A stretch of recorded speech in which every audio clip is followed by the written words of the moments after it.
কোনটো গ্ৰহক নীলা গ্ৰহ বুলি কোৱা হয়? উত্তৰ পৃথিৱী। 2 নম্বৰ প্ৰশ্ন, কোনটো গ্ৰহক ৰঙা গ্ৰহ বুলি কোৱা হয়? উত্তৰ মংগল গ্ৰহ। কোন গ্ৰহটোক সৌন্দৰ্যৰ ঈশ্বৰ বুলি কোৱা হয়? উত্তৰ শুক্ৰ গ্ৰহ। প্ৰশ্ন, কোনজন বিজ্ঞানীয়ে প্ৰথম দূৰবীণেৰে চন্দ্ৰ পৰ্যবেক্ষণ কৰে? উত্তৰ গেলিলিও। প্ৰশ্ন, চন্দ্ৰত ভৰি ৰখা প্ৰথম মানৱজন কোন? উত্তৰ নীল আৰ্মষ্ট্ৰং। প্ৰশ্ন, কোন গ্ৰহটোক সন্ধিয়াৰ তৰা বুলি কোৱা হয়? উত্তৰ শুক্ৰ গ্ৰহ। প্ৰশ্ন, নিজৰ পোহৰ থকা তৰাবোৰক কি বুলি কোৱা হয়? উত্তৰ নক্ষত্ৰ। প্ৰশ্ন, সূৰ্যৰ পৰা আটাইতকৈ ওচৰত থকা গ্ৰহটোৰ নাম কি? উত্তৰ বুধ গ্ৰহ। প্ৰশ্ন, আমি তাপ আৰু পোহৰ পোৱা নক্ষত্ৰটোৰ নাম কি? উত্তৰ সূৰ্য। প্ৰশ্ন, সৌৰজগতৰ আটাইতকৈ দূৰত থকা গ্ৰহটোৰ নাম কি? উত্তৰ নেপচুন। প্ৰশ্ন, ইউৰেনাছ গ্ৰহটো কোন দুটা গ্ৰহৰ মাজত অৱস্থিত? উত্তৰ শনি আৰু নেপচুন গ্ৰহৰ মাজত। প্ৰশ্ন, সূৰ্যৰ পৰা পৃথিৱীৰ অৱস্থান কেই নম্বৰ স্থানত? উত্তৰ তৃতীয় স্থানত। প্ৰশ্ন, সৌৰজগতৰ আটাইতকৈ ডাঙৰ গ্ৰহটোৰ নাম কি? উত্তৰ বৃহস্পতি। প্ৰশ্ন, পৃথিৱীৰ যমজ বুলি কোনটো গ্ৰহক কোৱা হয়?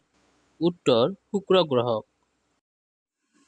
প্ৰশ্ন, সৌৰজগতত অস্থায়ীভাৱে ভুমুকি মৰা উজ্জ্বল বাষ্পপিণ্ডবোৰ হ'ল? উত্তৰ ধূমকেতু। প্ৰশ্ন, সৌৰজগতৰ দ্বিতীয় গ্ৰহ কোনটো? উত্তৰ শুক্ৰ গ্ৰহ। প্ৰশ্ন, পৃথিৱীৰ উপগ্ৰহটোৰ নাম কি? উত্তৰ চন্দ্ৰ। প্ৰশ্ন, উপগ্ৰহবোৰৰ নিজা তাপ আৰু পোহৰ আছেনে? উত্তৰ নাই। প্ৰশ্ন, কোনটো গ্ৰহত পৃথিৱীৰ সমান ভূমি আছে?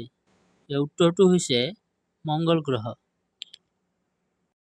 প্ৰশ্ন, পৃথিৱীৰ পৰা সূৰ্যৰ দূৰত্ব কিমান? উত্তৰ 14,95,97,870 কিলোমিটাৰ। প্ৰশ্ন, পৃথিৱীয়ে সূৰ্যৰ চাৰিওফালে কিমান বেগেৰে ঘূৰে? উত্তৰ ঘণ্টাত 1670 কিলোমিটাৰ। প্ৰশ্ন, মংগল গ্ৰহৰ কিমানটা উপগ্ৰহ আছে? উত্তৰ 2টা, ফবছ আৰু ডিমছ। প্ৰশ্ন, সৌৰজগতৰ কোনবোৰ গ্ৰহৰ চাৰিওফালে আঙুঠি আছে? ইয়াৰ উত্তৰটো হৈছে শনি, বৃহস্পতি, ইউৰেনাছ আৰু নেপচুন।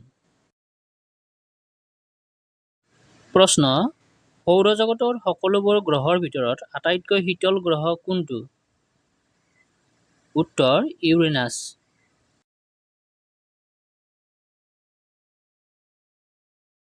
প্ৰশ্ন, পৃথিৱীৰ পৰা চন্দ্ৰৰ দূৰত্ব কিমান? উত্তৰ 3,84,000 কিলোমিটাৰ। প্ৰশ্ন, কোন গ্ৰহত আটাইতকৈ বেছি আগ্নেয়গিৰি আছে? উত্তৰ শুক্ৰ গ্ৰহ।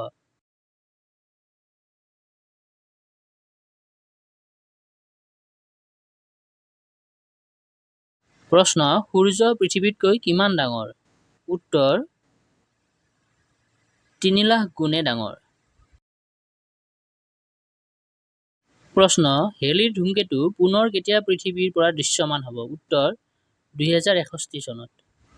প্ৰশ্ন, মহাকাশত উপস্থিত হোৱা প্ৰথম ব্যক্তি কোন আছিল? উত্তৰ ইউৰি গেগৰিন।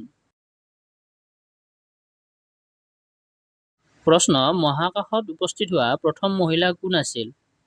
উত্তৰ ভেলেণ্টিনা টেৰেস্কোভা। ধন্যবাদ।